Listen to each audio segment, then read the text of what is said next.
Hello there guys, welcome to another of my live videos, and I have got to say, I think we have so far this season done really well against elite opposition, because obviously we beat Man City on Sunday, very good team. Probably are the best team in England, even though they haven't performed to the standards as we expected from them this season. We also beat Tottenham. And they've rejuvenated themselves since Jose Mourinho took over. We drew with Liverpool earlier on in the season. We're the only team to take any points from Liverpool in the Premier League so far this season. We beat Chelsea at the beginning of the season by 4 goals to 0. We beat Leicester City 1-0. So we have actually done well against elite opposition this season. But we've got to replicate that against lower opposition, because we've been very poor against lower opposition this season. That's definitely something that does need to improve. But that needs to improve. But like Solskjaer recently mentioned that we've drawn too many games this season. I think we've drawn 6 games so far in the league this season. But I think some of them games that we've drawn, we should have actually turned them into wins. Obviously we've lost 4 games so far in the league this season. Obviously all them 4 games that we have lost, where we shouldn't have lost many of them. We shouldn't have lost to Palace at home. We shouldn't have lost to Newcastle away. We shouldn't have lost to West Ham away. We shouldn't have lost to Bournemouth. So we shouldn't have basically lost many of them games. But I think anywhere. The wins against Man City and Tottenham, you've got to say, they've saved Ole Gunnar Solskjaer's managerial tenure at the football club. And I think, reflect on the win against Man City, it's Ole Gunnar Solskjaer's best game so far in his managerial career at Manchester United. But I think, if we hadn't beaten Tottenham, or if we hadn't beaten Man City, I think probably now, well, I presume anyway, Ole Gunnar Solskjaer would have been sacked from the football club. Like I did say to you on my recent videos, though, I think, like I said, one good result or a good couple of results doesn't change my perception regarding Solskjaer. I'm still very sceptical about him being a long-term solution for the football club. Obviously, maybe some Man United fans' perceptions now have changed regarding Solskjaer. Maybe some of them now feels as though that he's the right man for the job, but I still don't think he is. I think definitely Solskjaer will still be here in January. I think the club are willing to give him until January, or maybe are willing to give him a couple more windows, to see who else, of course, he can recommend in to the football club. But I can definitely presume as well, he probably, will be here at the end of the season. Like I said, Solskjaer has got a 3-year contract with the football club. He signed this 3-year contract when he had been given the job in March earlier on this year. But, we won't sack him at the moment, because us sacking Solskjaer now anywhere wouldn't solve a lot, or wouldn't solve any problems at the football club. But yeah, but I was very impressed, with the win against Man City. I thought it was a fantastic performance by Man United. Obviously, with that win against Man City, it has put us up to 5th in the league. We've registered now 24 points from 16 games, and we are just 5 points behind top 4 now. Obviously, Chelsea lost at the weekend to Everton 3-1. So that definitely now that top 4 is still on. I know I fully disregarded the top 4, didn't I? Not too long ago. I'm still sceptical, that we will get that top 4, but I did say it's very imperative that we get that top 4. So obviously, we can get into the Champions League, because Champions League football is always very beneficial, when you do want to attract players to the elite level. I did say, didn't I, on my recent videos, I think our only route to Champions League football this season, for next season, sorry, is progressing in the Europa League. And the positive is, we are into the knockout stages of the Europa League.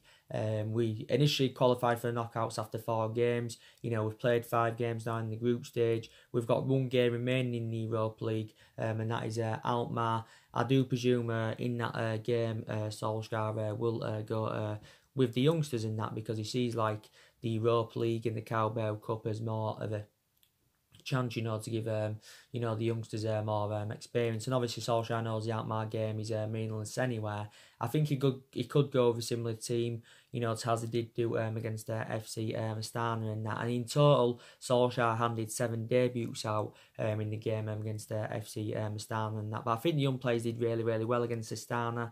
You know, we recommended a lot of young players to Kazakhstan, but around 14 of them, of course, were teenagers. But yeah, obviously with Everton on the horizon, we'll obviously, you know, rest, you know, key players anywhere for the Alkmaar game. But I think, you know, we're still good enough to win the Europa League, you know, despite the fact, you know, that we've enjoyed our worst start to a Premier League season for 30 years, you know. But it's good, you know, Solskjaer has overcome, you know, Jose Mourinho and Pep Guardiola within the space of a week, and like I took into account, you know, Solskjaer is, you know, totally comparison to Pep Guardiola and, you know, Jose Mourinho, and that, like I said, Solskjaer hasn't really got a pedigree behind him in terms of management anywhere. You know, obviously you've got Pep Guardiola, he's got a fantastic pedigree behind him. You know, you've got Jose Mourinho, he's got a fantastic pedigree behind him, and obviously them two are obviously, you know, better managers than Solskjaer. But, you know, with Man City, you know, you can say they've actually been disappointing. You know, they've already lost 4 games so far this season. They're sitting 3rd in the league. They're 14 points behind Liverpool. They're around 6 points behind Leicester. So they're not going to win the league this season. So they're not going to win 3 back-to-back titles. Solskjaer still believes Man City are the best team in England. Well, they are at this present time. You know, obviously, you know, City have won 3 Premier Leagues. They finished on 98 points last season. They are the only team, you know, to register 100 points in one single Premier League season. They won the domestic treble last season. Pep Guardiola is still regarded as one of the best managers in the world, definitely. City may not win anything this season. You know, they're not going to win the Premier League. I'm very sceptical about them winning the Champions League, you know, because they haven't got a pedigree in the Champions League. Maybe they could win the FA Cup or the Carabao Cup and that. Regarding Jose Mourinho, very, very good manager. And I think, you know, since he's been recommended into Tottenham, he has done really, really well. He has won 3 games out of 4 since he took over at Tottenham. Obviously, he's a very, very good manager, Mourinho. Like I said, got a good pedigree behind him. I did give the variety of reasons why his managerial tenure at Man United didn't work out. Because he enjoyed the 2.5-year tenure at the football club, but Mourinho had bad disputes with the board. He had bad disputes with the top players. You know, the board went back in the signings that he wanted to recommend into the football club last summer. So these are the variety of reasons why his managerial tenure at Man United didn't work out. But he did spend a substantial amount at the club. You know, he spent what was it, 400 or just under 400 million pounds on 11 players, and now obviously take into account Solskjaer is inheriting the vast majority of them. But hopefully, you know, we can keep this good run of form now. And if we can keep this good run of form up at least until March or until the end of the season, then my perceptions, you know, then will start to change regarding Solskjaer. Because like I said, a good couple of results doesn't change my perception that. But Solskjaer recently revealed anywhere prior to the Man City game that obviously, you know, Man United are a much bigger club than Man City. And we are a bigger club than Man City overall, you know, historically, definitely, you know, reflecting on our success. You know, because obviously, you know, we did very, very well under Alex Ferguson. That, you know, Ferguson won in total 38 major honours at Man United and that. And, you know, Ferguson controlled the transfer policies. He controlled a lot of the contracts. You know, obviously, you know, when we recommended Alex Ferguson in, was it in 1984 from Aberdeen? You know, he didn't settle in straight away. You know, he didn't win out in his first 4 years at the football club. And, you know, Ferguson was like, what, 1 game away at that point from getting the sack, but he didn't. And then obviously, you know, look what he went and accomplished in that. But he won 38 major honours in the 20-odd years he was Man United. So we won the vast majority of our silverware under the Ferguson era. I'm very, very sceptical, you know, that we're ever going to be the team that we was under Ferguson. Solskjaer definitely can't invoke Ferguson's legacy, you know, to save him at Man United. But I think regardless of who our manager is, you know, we'll never be the team that we was under Alex Ferguson. So obviously, you know, we've got to accept that. But I've got to say, I think, you know, Solskjaer is inheriting a good team. We have got a lot of good players in our squad because take into account a lot of money is being invested into the football club, you know, in the last, 6 or 7 years in all the managerial areas. I think around, 600-700 million pounds has been spent at Man United, recruiting new players in, and that's actually, disregarding what was spent under Alex Ferguson. You know, we've also got players on big contracts at the football club and that, and, like I said, there's some aspects of me that credit Solskjaer. You know, he did recommend 3 good signings to the football club during the summer. You know, we spent obviously nearly £150 million on Daniel James and Wan-Bissaka and on Harry Maguire. And like I said, they've all enjoyed fantastic starts to their Manchester United careers in. You've got to say, they've been our best players, the new signings. You know, they haven't been accountable, I think, for any of our bad performances or results this season. So that's very, very good news. But next year, our recruitment's definitely got to improve, because our recruitment hasn't only been poor recently, it's been poor for several years. We've got to address the deficiencies in the squad next year as well. You know, we've got to get a couple of midfielders in. We've also got to get a couple of attackers in. We need to recruit a replacement for Romelu Lukaku and Alexis Sanchez, because you can take into account, since their departures, we've looked very exposed in that attack of our line. You've got to say we also need a right winger. There's possibly other areas in the squad as well that do need to be addressed. And like I've said to you guys on recent videos, I still think, we need to see a variety of changes at the football club. I think we definitely need to get rid of our board. They've also been a liability for several years. I think we also need to get rid of Ed Woodward. He replicates the board. I definitely believe that there's more players that need to leave Manchester United. I think we need to get rid of another 4 or 5 more players at least, despite the fact that a lot of players have left since Mulligan and Solskjaer's arrival. So, but yeah, and but like I said, I want Solskjaer's managerial tenure, to become successful at the football club. Because I love Ole Gunnar Solskjaer a lot, as you all know, and whether his managerial tenure succeeds or whether he doesn't, we'll never ever forget, what he has done for the football club, because he was a great servant for Man United. Obviously, one of his most iconic moments as manager was that miraculous comeback, against PSG last season in the Champions League, when we overcome a 2-goal deficit. One of his most iconic moments as a player obviously was in 1999 when he won the club the treble. Obviously, that's the club's greatest achievement. But we won't ever forget, what Solskjaer's done for the football club. But he has got that proven pedigree as a player, but he hasn't really got it as a manager. So as a manager, his comparison to how he was as a player. But even though he hasn't got a pedigree behind him as a manager, it still doesn't mean, he can't succeed at Manchester United. But, you'll still get some Man United fans now willing to back him. You're getting some former Man United players backing him. Gary Neville, has said Solskjaer needs to make at least 2 signings in January, or he won't last long. Scholes came out the other week and he says, Solskjaer needs another 3 to 4 more transfer windows to turn things around. You're getting the players that have urged the board not to sack Solskjaer, because actually, our board asked our players about, the possibility of sacking Solskjaer and that. But I think, in these games this season as well, where we have showed tactical flexibility, and that, we did it against Man City at the weekend, we did it against Tottenham, we did it against Liverpool as well. Solskjaer's mainly gone with the 4-2-3-1 formation this season. In a couple of games, he's gone with like 3 at the back and that. And overall, he's tried a few different elements, but he's mainly stuck with that 4-2-3-1 formation. But on a regular basis this season, Solskjaer has been tactically naive for the vast majority of this season. You've got to be honest about that.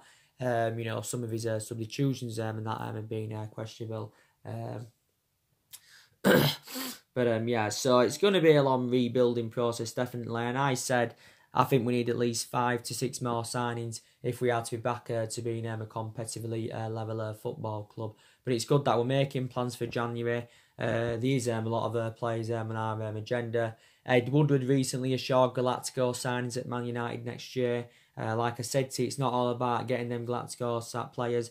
It's not all about, spending big on players and that. Maybe we should orchestrate on being sensible of our recruitment and that. I do believe we're going to get around, is it £100 million to spend in January, £100 million to spend next summer. So that totals up £200 million over the course of the next couple of windows. But the question is that enough to address the deficiencies in the squad? Is it enough for us, to bring the right number of players in? It's basically dependent on, how we are over our recruitment, basically.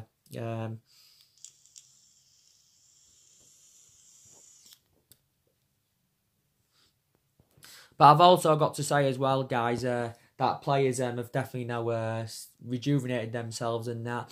I've got to credit Marcus Rashford, because he's been in absolutely scintillating form as Rashford. Rashford has scored 3 goals in his last 2 games. He scored in the Manchester derby at the weekend from the penalty spot, converted his penalty well. We've had a lot of penalties this season. I think we've had 10 penalties this season. Rashford should have had a hat-trick against Man City because don't forget he missed the City. That just went wide. He also hit the crossbar. But yeah, Rashford's been absolutely fantastic. In his last 9 or 10 games at least now, Rashford has scored, 10 goals in his last 11 games. So that just indicates how good he's doing. And I know that I criticised Marcus Rashford earlier on in the season for his bad performances because, he wasn't performing, to the standards as we should expect from him. But I thought I still said at that point during his long bad spell, though, he's still a long-term solution for Man United. He is, only 22 years of age. And you've got to say now, at this present time at least, he's the best winner in the Premier League because he's in really, really good form. Maybe you can't compare him to the likes of Sadio Mane. I'd probably say his comparison to Mane, and you've probably got to say Mane's probably still better than him. But I've got to say at this present time, I think Rashford is the best in the league, definitely. Rashford can play centrally, but obviously, we're playing out wide now because obviously, Martial now plays centrally. When obviously now he's fully fit, Martial has just recovered from injury. But like I said, Rashford's doing really, really well. He's also his record against the top 6 sides is fantastic. Rashford now has scored 58 goals for Man United. This is in all competitions since he broke into the senior squad almost 4 years ago. He scored 58 goals in 191 appearances. So I've been very, very impressed there with Rashford. But also got to say, I've been very, very impressed there with Anthony Martial. He's been absolutely fantastic. He scored a good goal against Man City. It was good to see Daniel James get the assist. Martial could have had at least a brace in the game against City. And like I said, Martial does seem to be more effective in that number 9 role. I know his predominant position is actually playing out wide, and he's been playing out wide for the vast majority of his Man United career so far, but he's more effective, centrally without a shadow of a doubt. That's where you see the best of Anthony Martial. Don't forget he's just recently recovered from a muscular problem, so he obviously had to miss the game against Tottenham. He obviously initially sustained the injury in the 2-2 draw with Aston Villa the other week, but obviously his injury wasn't too severe. But Solskjaer confirmed anywhere there that his injury was slight. Martial's recently turned 24 years of age, by the way, but he has still got a lot of development in him. I think he's played around 13 games this season. He's been a revelation this season. I think he's replicating what he did in his first season at the football club because I thought Martial did very, very well in his debut season under the Louis van Gaal era. But we got him at just the age of 19 and that. But yeah, very, very good player. And I do believe eventually Martial and Rashford, will eventually emulate into Galactico players. But he's done really, really well as Anthony Martial and that. He was initially out with a hamstring problem earlier on this season, and that obviously kept him out of action for a couple of months. But yeah, I've been very impressed, and he adds more inspiration anyway in that attacking further the pitch, does Martial, because he does have the likes of Daniel James and Rashford and that. Daniel James, I've got to say, has enjoyed a fantastic start to his Manchester United career, definitely. I think he's been a revelation, and I'm actually surprised with the amount of games that Daniel James has played this season for us. I'm so very, very surprised about that. You know, when we signed him during the summer, I didn't expect him, you know, to play as many games to the extent as he has done. I didn't expect him to be first choice straight away. But obviously, reflect on his good run of performances, you know, he's actually, you know, been a consistent starter, but he's deserved to keep his place in the team anywhere. You know, he's obviously a few times played on the left this season, which I do presume is it his predominant position, or I just think he seems to be more effective from that left-hand side. Quite a few times Daniel James has also operated on the right, but I think he is only the age of 21. Very, very good player, definitely. Got to say, Jesse Lingard's in the last couple of games, he's stepped up to the plate. Solskjaer has confirmed regarding Jesse Lingard Jesse Lingard's been affected by obviously not off-field issues. You know, Lingard's missed games this season because obviously he was injured earlier on in the season. But I thought he enjoyed a very, very difficult start to the season, did Jesse Lingard. But, you know, he has recently rejuvenated himself, which is very, very good news. And I did say, you know, Jesse Lingard should be performing to the standards as we should expect from him anywhere. You know, reflecting on his status at the football club and reflecting on the number of years he has been at Man United, and he is highly experienced. You know, he's 27, 28 now. He is, don't get me wrong, he is still the long-term solution for the football club. So just wanted to put that into account and that. So I've been very, very impressed with him also. Got to say, I've also been very, very impressed with Fred and Scott McTominay, where, you know, I think they've complemented each other fantastically well in our midfield of Fred and McTominay, where, you know, I thought Fred was absolutely fantastic against Man City the weekend. I think he actually got a man of the match, did Fred. It was close. It was either between him and Wan-Bissaka for my man of the match, but it was actually Fred. I think that got it. You know, obviously, you know, as you all know, Fred got he alleged to have been racially abused by a Man City fan. Obviously, had some, you know, objects thrown at him. But the Man, like he updated you yesterday, the Manchester City fan has been arrested for this. And Solskjaer obviously, you know, demanded a lifetime ban. But, you know, there's no need for it. But I've got to say, Fred anyway had a really, really good game and that. And, you know, I know he's had some bad games this season as Fred, but I think recently definitely he's rejuvenated himself. I do agree Man United overpaid for him.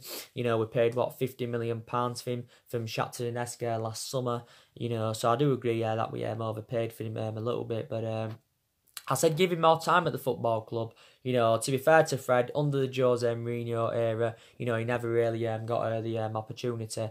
But I think you've got to say he has fulfilled Paul Popper's position well. But I still don't know if he's a long-term solution for Man United, so I am sceptical about that. But Tominway, I've been very, very impressed with him. Don't forget, he's just recently recovered from injury, Scott McTominay, you know, because he was out with an ankle injury, so he missed 3 games prior to the Tottenham game. But now, obviously, you know, he's come back from injury. And since he's come back from injury, again, he has been fantastic, and he's replicating what he initially did before he sustained that ankle injury. Controlled the midfield against Tottenham. Controlled the midfield against Man City in that. And I think, you know, if the likes of McTominay and Fred, you know, can, you know, keep these good run of performances up, then maybe they can emulate into Galactico midfielders and that. You know, I've still got element of concerns about that midfield because, like I said, it's one of the priority areas where we do need to strengthen up and that. But fair play to McTominay, he's done really, really well because obviously, you know, with McTominay's absence, you know, we had to mainly go over midfield of Andres Pereira and Fred. And as you all know, a lot of Manchester United fans have got element of concerns about Andres Pereira. You know, a lot of our fans are demanding him out of the football club, don't forget. You know, but in the games, in the vast majority of the games he's played in this season, I've got to say he has been very, very poor.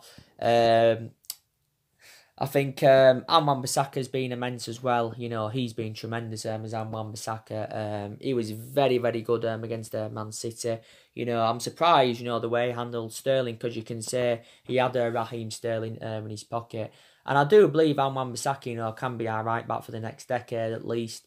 and he's not a liability at all. I think he's a right back you can rely on, and I think if he keeps a good run of performances up, and Wan-Bissaka's, evaluation will persistently grow, but his defensive distribution is very, very good. He's got great potential. What a sign, he has been so far for us. But he also played very, very well. But there was, I think, more or less everybody put a shift in against City. Everyone put a shift in against Tottenham, and we need to see that more on a regular basis, and that because we know there's a lot of games this season where we've played bad, and the results obviously haven't been good enough. But there's still plenty of time to turn things around. There's still 22 games left in the Premier League season. So there's still plenty of time to turn things around. You can fully disregard us winning the league, but top four is still definitely on. And if we want to get top four this season, I've got to be honest, I would be really, really happy with that. Good news as well. We have got players coming back from injury. Like I said, McTominay recently come back from injury, so did Martial. Luke Shaw recently, come back from a hamstring injury. He was out for a long time with a hamstring injury, was Luke Shaw. Since he come back from injury, Luke Shaw obviously started against City. He made a couple of substitute appearances in the league as well, and he obviously played the full 90 minutes against FC Astana. Luke Shaw, of course, is still a very imperative player for us, and taking into account he won the double player of the season last season. Tuanzebe recently come back from a hip injury, and I think in the games he's played in so far this season, he's been very, very impressive. But yeah, players are coming back from injury, but we have still got players out of injury at the moment. We've got Eric Bay out with a knee injury. We've got Fossil Mensah out still with a knee injury. Fossil Mensah hasn't played for a long time. Eric Bay hasn't played since pre-season. Dalot has sustained quite a few injuries this season. Matic is still out with a minor problem, but they're all back in training. Rojo, I think, is still out with a muscle injury. Obviously, as you all know, Paul Pogba is still out with an ankle injury. Paul Pogba's had an ongoing ankle injury, for the matter of months. Paul Pogba has not played since September. Last league game he did play was the 1-1 draw with Arsenal earlier on in the season. Don't forget, recently, Solskjaer defended Paul Pogba's professionalism. He did say it'd be like a new world-class sign, when Paul Pogba does return from injury. So I got to say, Paul Pogba should be back definitely, for the Everton game. I know there was reports emerging out actually, before the Tottenham game, saying that, Paul Pogba, could have returned for the game against Tottenham, and he could have had that reunion with Jose Mourinho, but unfortunately he didn't. And he actually missed the Man City game, surprisingly, because I thought he would have played against Man City, with him obviously not playing against Tottenham, but isn't fully fit as yet. But obviously is back in training. And Ryan Giggs did say, we need to get Paul Pogba back in the team, and then it will move us up another level, because we've done well in the last 2 games without him there. So we are aware the difference he's going to make, when obviously he does come back, Paul Pogba. I still believe anyway Pogba wants out of the football club. I still think, he wants to make the move to Real Madrid. So he has got the same preference, than what he had for the entirety of the summer, because for the entirety of the summer he was relentlessly, linked to the move. Alright.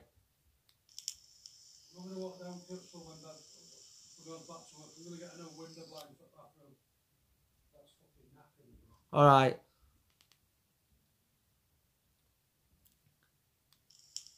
I won't bring him tomorrow, I'll bring him today. You're not pestering him. At the end of the day, you want to know where you stand. Yeah. He's emailed you saying you've got the job. Yes. You want to know when you're starting it. Yeah. I'd ring the fucker today. I would. Would you? Would you? I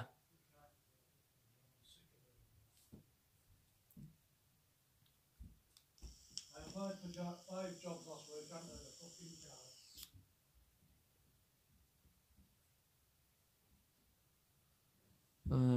He was relentlessly, linked to when move to Real Madrid and all that, and but yeah, it will be beneficial when he does come back. So yeah, and I know there's been a few managers on our agenda, who could replace Solskjaer. There's been a lot of speculation about obviously Mauricio Pochettino. There's been talks about Massimiliano Allegri, but we will stick with Solskjaer for now. He's been here now 12 months now. He's nearly been here a year. He's been permanent boss for around 9 months now. He's enjoyed a difficult time for the vast majority of this 9-month period, and that he did well when he first came in as the interim boss. But we will see what happens. So that's everything to update you today, guys. Drop your comments, likes below, and take care. God bless, and I'll see you all again very, very soon. Thanks for watching.